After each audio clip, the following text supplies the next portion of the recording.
So guys अभी UPSC 2024 के लिए नियर अबाउट हम समझें तो 93 डेज ही लेफ्ट है। ठीक है, तो हम अभी ये सोचते हैं कि अभी हमें किसे प्रायोरिटी देनी चाहिए सब्जेक्ट वाइज। तो पहली प्रायोरिटी हमें जो होनी चाहिए वो है पॉलिटी।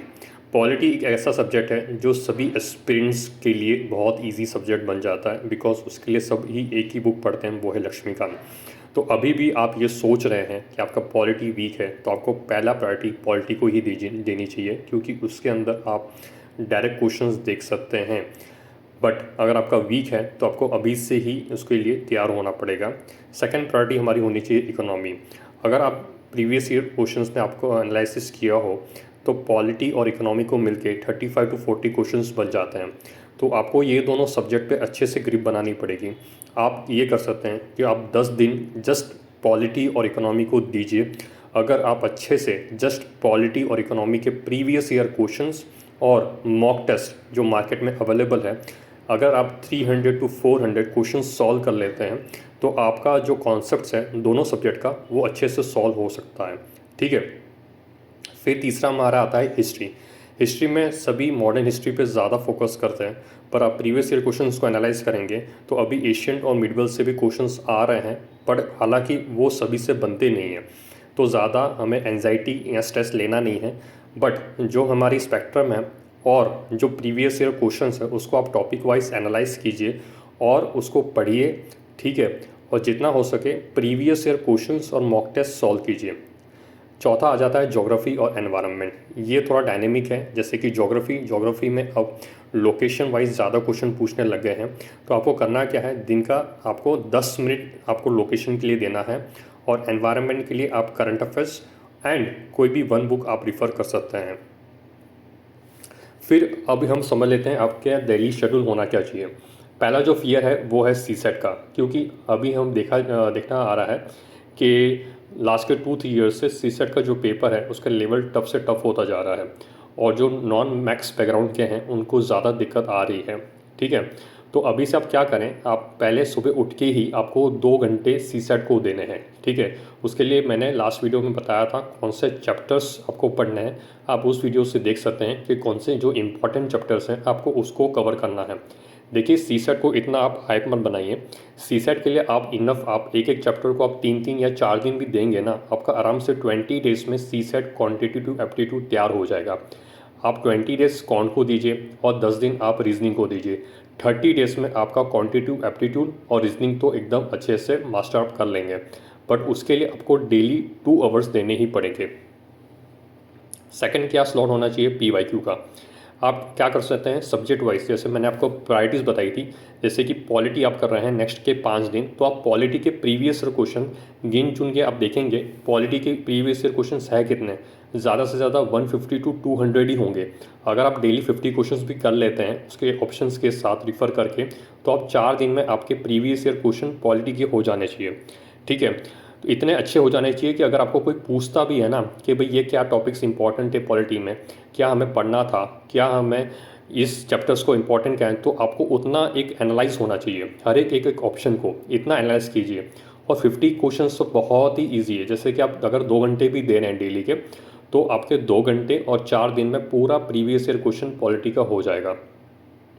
तीसरा जो है वो करंट अफेयर्स। करंट अफेयर्स लिए बहुत ज़्यादा स्ट्रेस और एंजाइटी रहती है एस्पिरेंट्स में कि हम अभी मंथली मैगजीन पढ़ें, पीटी 365 करें।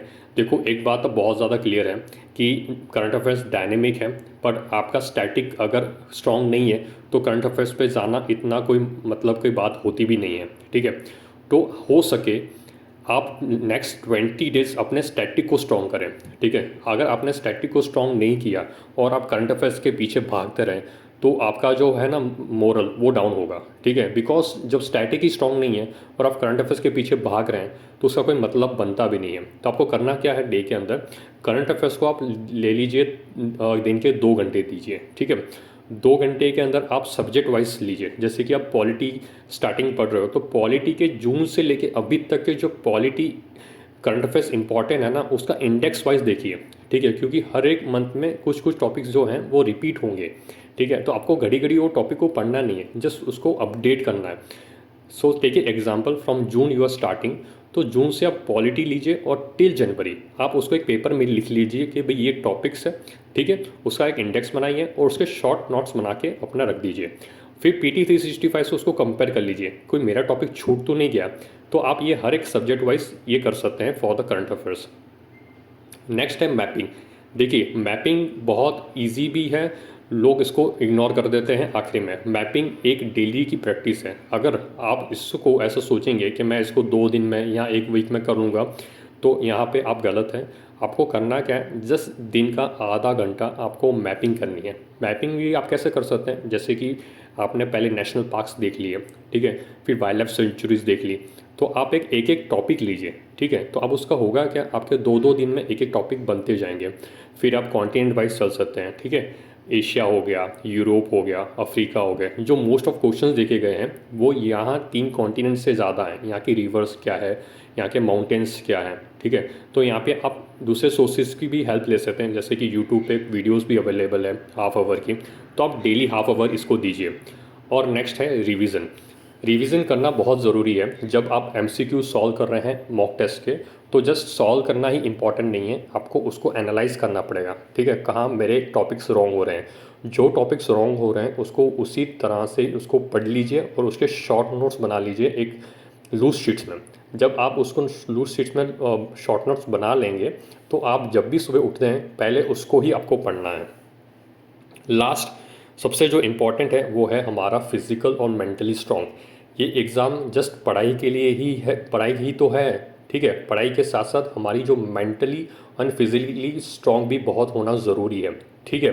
तो मैं आपको बोलूँगा आप अपने दिन का हाफ आवर अपने फिज़िकल और मेंटली स्ट्रॉन्ग को दीजिए। जैसे कि आप 15 मिनट्स योगा कर सकते हैं और 15 मिनट्स जॉगिंग या वॉकिंग या गार्डन में जाके आप अपने आप को रिलैक्स कर सकते हैं, ठीक है। बिकॉज आपको स्ट्रेस लेवल इतना बढ़ जाएगा, जैसे जैसे एग्ज़ाम का पीरियड नज़दीक आता है उस तरह से हम अपने सोचते हैं कि भाई ये रह गया, ये छूट गया, पर आपको इतने लेवल पर सोचना नहीं है, आपको अपने आप को रिफ़्रेशमेंट करना है, ठीक है। फिर मैंने कुछ दिन पहले बताया था कि मैं अब क्या क्या रहा हूँ, जो भी एक्सपीरियंस है, जो डिसिप्लिन नहीं रख पा रहे हैं, जो सोचते हैं कि मुझसे क्वेश्चन डेली सॉल्व नहीं हो रहे हैं, तो मैंने ये किया था कि डेली 50 MCQ का टारगेट लेना मेरे साथ। आप मेरे साथ जुड़िए, ठीक है, आप सॉल्व कीजिए, आप मुझे बताइए भाई मेरे इतने सब्जेक्ट में ये रॉन्ग हो रहे हैं, ये राइट हो रहे हैं, यहाँ पे मुझे नहीं आ रहा है। देन हम उसको एनालाइज करेंगे।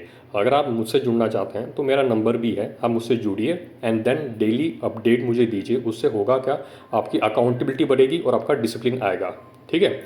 और लास्ट हम ये सोच लेते हैं कि देखो UPSC जो एस्पिरेंट्स है ना, वो कुछ कुछ चीज़ों से हमेशा ही तकलीफ़ रहते हैं, जैसे कि उनका फोकस हो गया, कंसिस्टेंसी हो गई, ठीक है।